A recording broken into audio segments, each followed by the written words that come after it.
Hey guys, welcome back to the Bucket Think Tank. So, what we're going to talk about now are three of the Marvel books that I read recently. Figured it'd just be easy to put them into one video. Won't be too long, at least I hope not. And we'll get into it with the newest one, which is The Rise of Kylo Ren Part 3. This one doesn't really tell us much. It's just Kylo Ren, or still Ben Solo, having arrived before the Knights of Ren.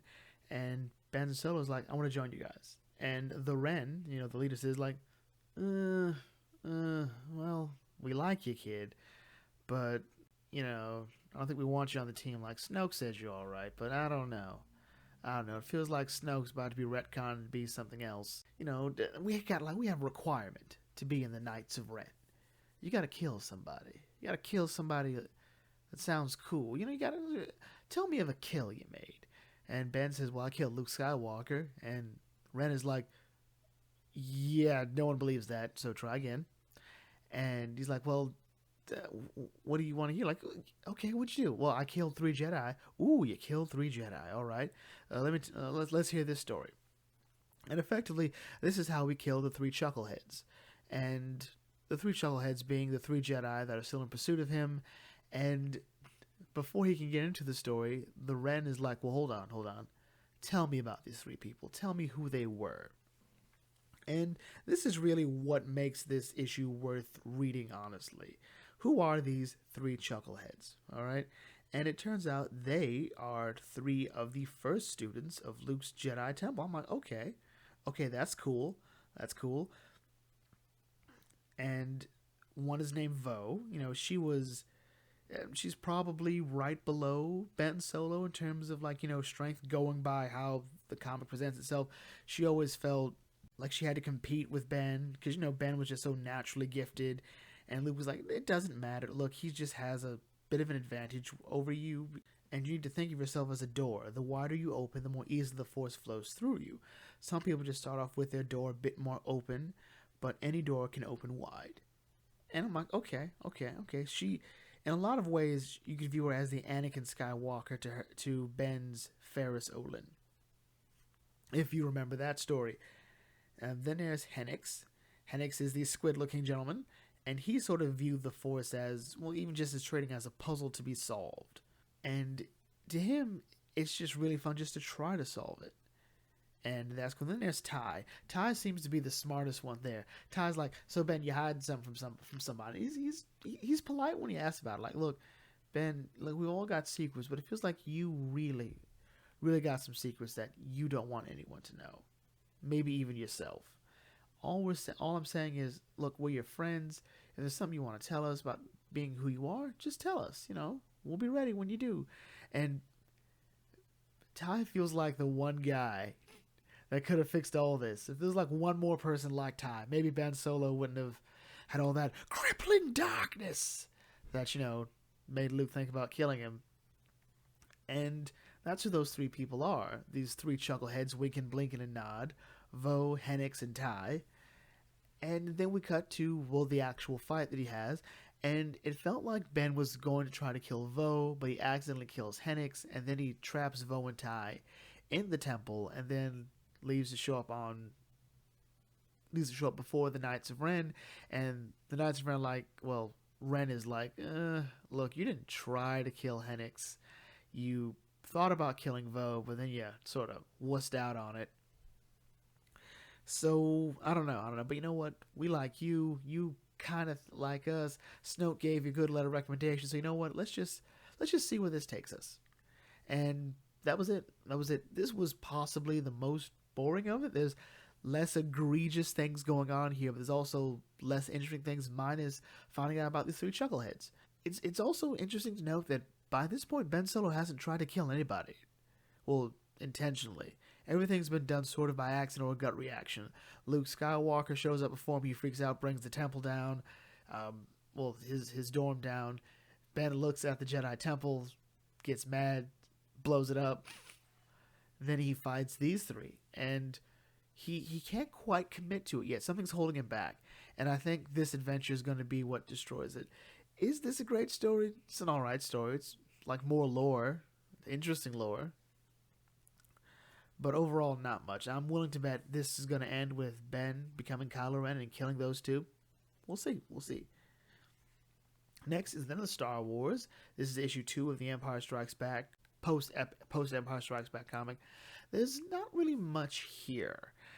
The really interesting part is at the end. So while Leia tries to rally the remaining rebellion fighters, 2 of which being Poe Dameron's parents, Lando tries to nip this in the bud and go and save Han Solo from Jabba the Hutt, and it doesn't go well. They've already contacted the Empire's already contacted Jabba about the New Deal.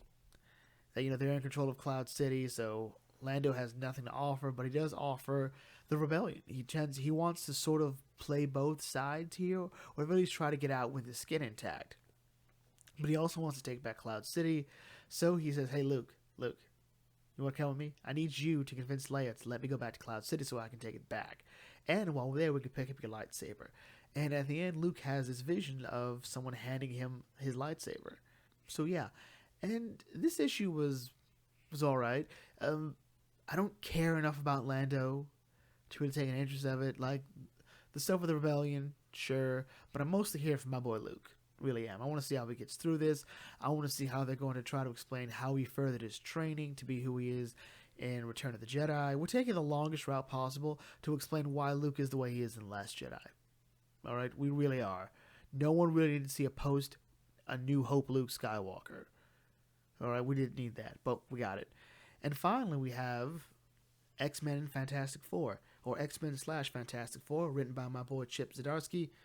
And this story is pretty much Professor X says, like, it's time. We need Franklin Richards. He has God powers, and he's an Omega level mutant, and his powers are starting to fade. We might need him for Krakoa. And this is weird because they're also going to use Kitty Pryde. Now, Kitty Pryde and Franklin have a history. So a good number of years ago, Kitty Pryde got sick, and Dr. Doom had to heal her. And while she was getting healed, she met Franklin. Franklin would visit her while she was in a test tube. And they're going to pretty much use that as like an incentive to convince Franklin to come down. Franklin's also been aged up in his adventures with the Fantastic Four. It was a less weird way than, say, someone else who we won't name here. Someone by the name of Michael Brian Bendis. Anyway. The X-Men show up at not the Baxter Building, but at Yancey Street where the Fantastic Four live, and we sort of get to look at what Franklin's going through. So Franklin's powers have been getting weaker. His dad can't quite cure it, and Franklin feels that his dad's not really trying. His dad wants to keep Franklin weak. And to be fair, Franklin has God-level, Omega-level mutant powers, but Ben Grimm, who is the sanest person in the Fantastic Four, the most common sense man there, possibly the smartest man on the entire team, he says, Reed's doing his best. He's not trying. It's not that he's not trying, he just can't fix it. And that's kind of it. He's not that kind of guy. So the X-Men show up, this party of Magneto, Professor X, Cyclops, Storm, I think Pyro's there as well, and of course Kitty Pryde. They show up saying like, hey, it's time Franklin come down with his people. Sue ain't having this. There's one thing you don't tell to Sue is, we're coming to take your kid with us. Alright? And granted, they don't use those exact words. But their argument is, Franklin will be safer with his own people, which to me is the dumbest thing possible, because first of all, how are they his people? Okay? The mutant gene isn't that. Granted, what Professor X is trying to do is create a culture, an X-Men mutant culture. That's why they have a Krakoan language. That's why they have land. That's why they have their own sets of laws. And grant a diplomatic community and be a nation that's been recognized by a majority of the world stage. But they're not having this. And Kitty takes Franklin aside just to give him some space because no one's asked how Franklin feels about this. Kitty says that whatever Franklin decides, she's got his back. If he wants to go, she'll stand up to his parents. If he wants to stay, she'll stand up to Professor X and Magneto. Meanwhile, they're all fighting. Storm and Thing have a great conversation where Storm's like, well, Franklin won't be safe here. He needs to be with his own people. The last we were wiped out in Genosha. He's safer here with us. And Ben Grimm points out, so you were wiped out on Genosha. Like, most of you were wiped out on Genosha, which was the mutant nation. So now you think my god nephew will be safe on a mutant nation. Ben Grimm has pointed out the fact that this is all going to go horribly wrong at some point. Then things get a bit more heated, a fight, because Sue doesn't just say no. She says, I'm going to put you in a bubble and throw you out now. Wolverine engages, and they talk about how, we've got diplomatic immunity. Ben Grimm points out, it's funny, the only people that need diplomatic immunity are people doing something wrong. Again, Ben Grimm, smartest guy there. Franklin decides, like, what, I'll just go to Krakoa. But he sort of doesn't quite hear the conversation that Reed and Professor X have. Like, what, in a few years, Franklin will be a legal adult, and he can go to Krakoa. He can even stay if he wants. But you have a timetable. You want him now. That's why I don't trust you. And this is a good point. We already know some shady stuff goes on in Krakoa. The fact that they do not bring anyone with premonition abilities there because they know that Krakoa is going to fail at some point. But they can't let anyone know about that. So we know they're hiding something. So why do they need Franklin now? As Reed points out, in a few years, he can just do what he wants. They want him now. We don't quite know why. And as Franklin runs through the portal, he goes right through it. It turns out Reed has put a mutant suppressor on Franklin. So Franklin can never go to Krakoa. And everyone's mad at him. Ben Grimm's mad. Ben's like, Reed. But then Sue's like, I got this, Ben. And they talk to Reed. Reed, yeah, I shouldn't have done it. I hated myself for doing it, but I didn't know what else to do. I didn't want to lose my boy. And this is one of those moments where cooler heads would have prevailed, but no one wanted to be a cooler head. And as they're about to talk to him, it turns out Franklin and Valeria have stowed away on Kitty Pryde's boat. They're thinking they're going straight to Krakoa. They're not going straight to Krakoa. Save some mutants. And then they're met by Dr. Doom. And that's how the comic ends. So, out of the 3 books, this was the most interesting one. Obviously, it had a lot going on.